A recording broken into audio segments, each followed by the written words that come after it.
성경에 보면 실패한 사람들이 많이 등장합니다. 하나님의 뜻을 거역하고 불순종한 사람들의 이야기가 등장합니다. 믿음의 아버지인 아브라함도 많은 실패를 경험했습니다.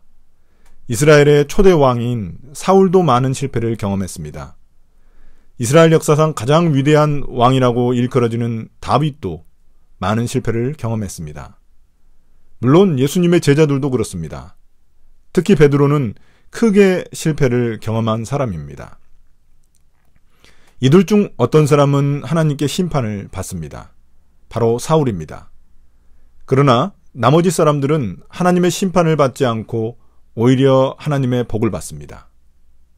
왜 어떤 사람은 복을 받고 어떤 사람은 심판을 받는 것일까요? 과연 어떤 차이가 있는 것일까요? 그것은 회개의 차이입니다. 진정한 회개를 하고 돌이킨 사람은 심판받지 않습니다. 오히려 하나님의 복을 받습니다. 충분히 우리도 넘어질 수 있습니다. 그러나 중요한 것은 어떻게 다시 일어나느냐 하는 것입니다. 제가 예언 하나 하겠습니다. 우리는 새해에도 분명 많이 넘어질 것입니다. 그러면 어떤 사람은 모든 것을 포기하고 싶어질 것입니다.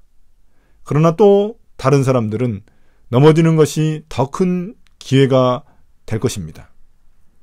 더 강해지는 계기가 될 수 있습니다. 김주원이라는 유명한 발레리나가 있습니다.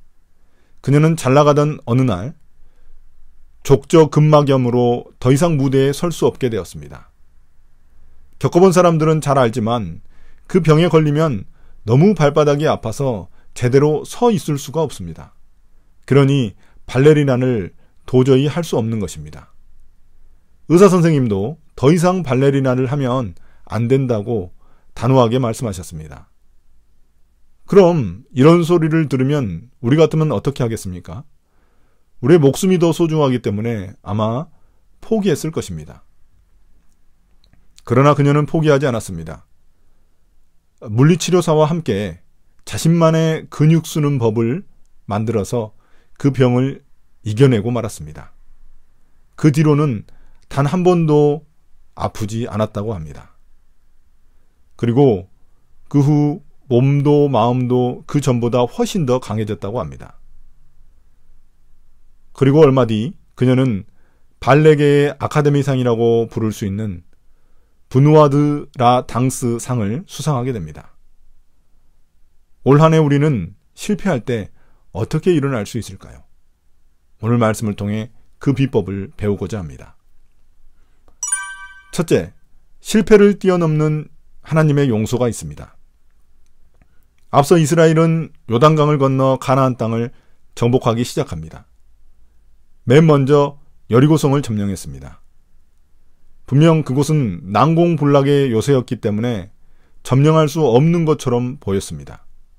그러나 하나님께 순종하여 여리고성을 도는 방법으로 기적적으로 그곳을 정복했습니다. 그리고 그 다음 공격할 성은 아이성입니다. 이 성은 여리고성보다 작은 성이라서 쉽게 이길 수 있는 성처럼 보였습니다. 그래서 그들은 3,000명의 군사를 동원해 그 성을 점령하려 했습니다. 그러나 그들은 첫 번째 전투에서 크게 실패하여 많은 백성들을 잃었습니다. 또한 수치스럽게 그곳에서 도망쳐 나와야만 했습니다. 이 실패로 여호수아는 절망하며 하나님께 기도합니다. 그러자 하나님은 여호수아에게 실패한 이유를 알려주십니다. 두 가지입니다. 첫 번째, 여호수아와 백성들의 교만과 자만 때문입니다. 그들은 여리고성을 점령한 그 승리의 경험 때문에 교만해지고 말았습니다. 적은 수의 병사들만 보내도 아이성 정도는 쉽게 점령할 수 있을 것이라고 여긴 것입니다. 그래서 여호수아조차 하나님께 묻지 않았습니다. 하나님을 의지하지 않은 것입니다. 두 번째, 아간 때문입니다. 아간은 여리고성에서 하나님께 바쳐야 할 물건들을 도둑질하였습니다. 이 불순종이 하나님의 진노를 사서 전쟁에 실패한 것입니다. 이에 여호수아는 그를 찾아내 그와 그의 가족들, 그리고 모든 소유를 제거합니다. 이로써 하나님의 분노가 풀리게 됩니다.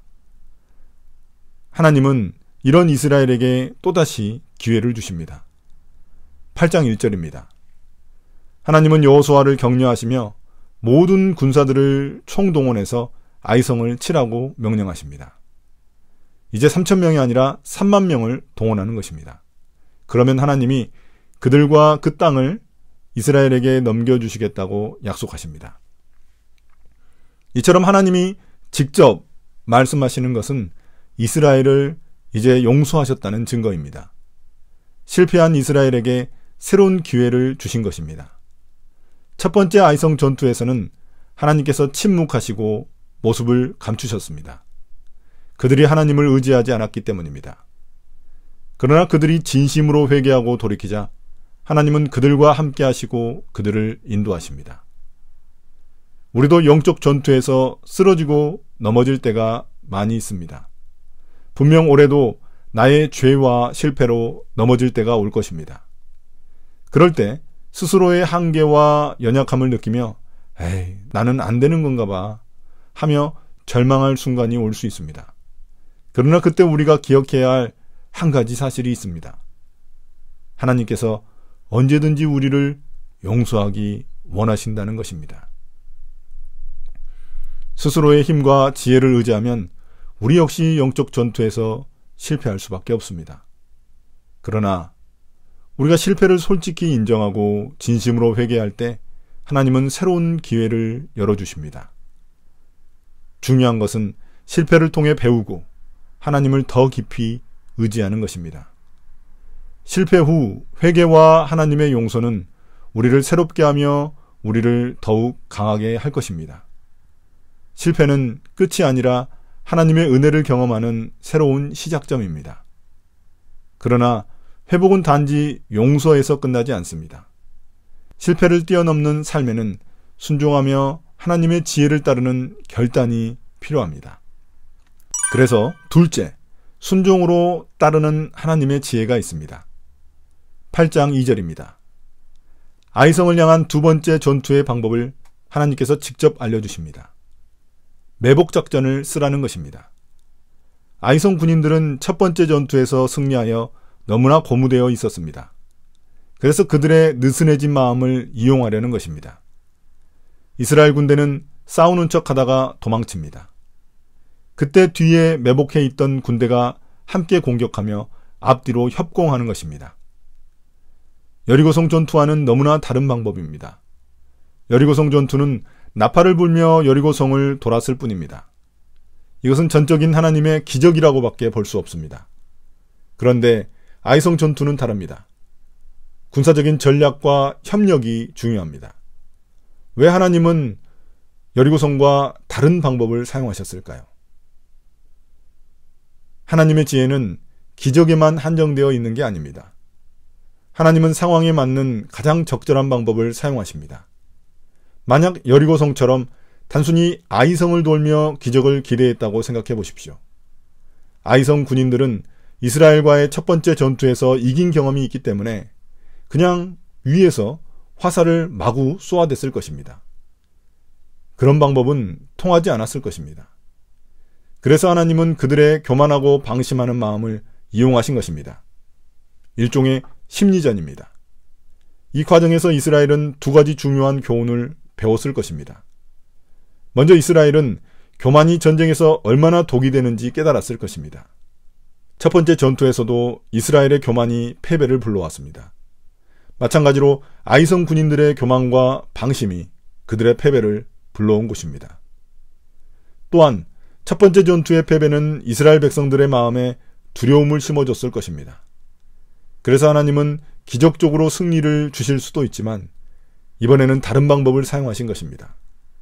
그들이 직접 싸워 이기며 그 두려움을 극복하도록 하신 것입니다. 하나님은 승리를 주시되 우리의 손으로 이기게 하십니다. 그러나 여전히 중요한 사실은 여호수아와 백성들 모두 하나님께 온전히 순종했다는 것입니다. 하나님의 말씀에 순종하여 철저히 매복작전을 실행한 것입니다. 순종하지 않았다면 그 어떤 뛰어난 전략일지라도 승리할 수 없었을 것입니다. 얼마나 철저히 순종하려 했는지 여호수아를 보십시오. 그는 아이성 전쟁이 끝날 때까지 자신의 단창을 치켜들고 손을 내리지 않았습니다. 마치 모세가 아말렉과의 전투에서 손을 내리지 않았던 것처럼 말입니다. 그만큼 여호수아는 이 전쟁이 단순한 인간적인 전쟁이 아닌 하나님의 거룩한 전쟁임을 알고 있었던 것입니다. 우리도 새 영적 전쟁을 치르며 실패와 도전에 직면할 것입니다. 이때 하나님은 우리에게 여리고성과 같은 기적을 주시기도 하실 것입니다. 그러나 때로는 상황에 맞는 지혜와 전략을 따르도록 우리를 이끄실 것입니다. 중요한 것은 언제나 하나님의 인도하심을 신뢰하며 순종하는 마음입니다. 하나님은 우리의 상황에 가장 적합한 방법을 너무나 잘 알고 계십니다. 어떤 문제는 우리의 기도를 통해 해결해 주십니다. 그러나 어떤 문제는 우리의 노력과 준비를 통해 해결해 주십니다. 우리가 해야 할 일은 하나님께 지혜를 구하고 그분의 뜻에 순종하는 것입니다. 앞서 언급한 발레리나 김주원의 사례를 생각해 보십시오. 그녀에게 기적이 일어날 수도 있지만 오히려 그녀는 새로운 훈련 방법을 시도했습니다. 하나님께서도 우리에게 기적뿐만 아니라 새로운 지혜를 주시고 순종하게 하십니다. 그러나 여기서 그쳐서는 안 됩니다. 우리의 모든 승리는 하나님께서 주신 것이므로 그분께 영광을 돌려야 합니다. 그래서 셋째, 승리로 드리는 하나님의 영광이 있습니다. 하나님은 이번 전쟁에서 전리품을 챙겨갈 수 있게 하십니다. 이건 역시 여리고성 전투와는 다른 점입니다. 여리고성 전투는 가나안 땅의 첫 번째 전투였기에 모든 것을 하나님께 바쳐야만 했습니다. 하나님께 첫 열매를 온전히 바치는 그런 것과 같은 것입니다. 그러나 아이성 전투에서는 두 번째 전투이기 때문에 일부 전리품을 챙길 수 있게 하십니다. 아간도 기다렸다면 안 죽고 전리품을 챙길 수 있었을 것입니다. 그러나 여호수아는 전리품을 챙기는데 그치지 않습니다. 30절 31절입니다. 여호수아는 에발산에 돌로 된 제단을 쌓아 하나님께 예배를 드립니다. 그리고 모세의 율법을 그 돌 위에 새깁니다. 언약궤를 바라보며 양쪽으로 6집바씩 사람들이 나누어 서 있습니다. 한쪽은 그리심산을 등지고 있고 다른 한쪽은 에발산을 등지고 서 있습니다. 이 장면이 그려지십니까? 사람들이 이렇게 서 있을 때 여호수아는 돌에 새겨진 율법을 백성들 앞에서 읽습니다. 그 율법은 신명기에 나온 축복과 저주의 말씀입니다. 승리의 잔치를 베풀어도 좋을 텐데 여호수아는 왜 이런 의식을 행하는 것일까요? 왜냐하면 그들의 전쟁은 끝난 게 아니기 때문입니다. 한 번의 승리가 영원한 승리를 보장해주지 않습니다.